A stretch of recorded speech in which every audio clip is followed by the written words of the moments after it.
Ассаламу алейкум устаз. Мен жакында эле оронгом. Мектепте уруксат беришпеди. Чачымды алдырып салсам күнөө болобу?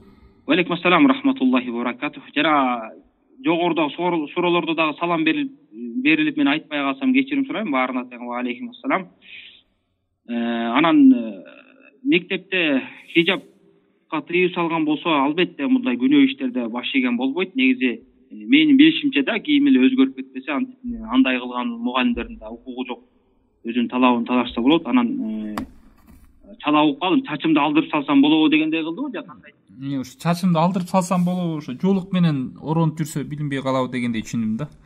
Чачты эмне себептен алдырып аткан билиш керек. Эгерде бир ооруп, ошо алганга муктаж болуп же дарылоо катарында алса эми болот ал муктаждык. Анан жөн эле себеби жок алганы бул туура эмес. Аял киши чачы менен эркектерден айырмаланып туруш керек, эркектер окшош керек.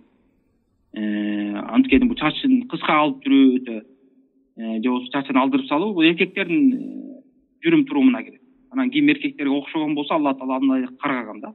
Бир гана жанагындай муктаждык болуп дарылоо иретинде же бир жери ооруп аткан болсо убактылуу алдырыпган болсо муктаждык үчүн ал нерсе болот. Бирок жанагындай муктаждык жок болгон болсо жөн эле алдырып атсам ал тыюу салат. Аллаху алам.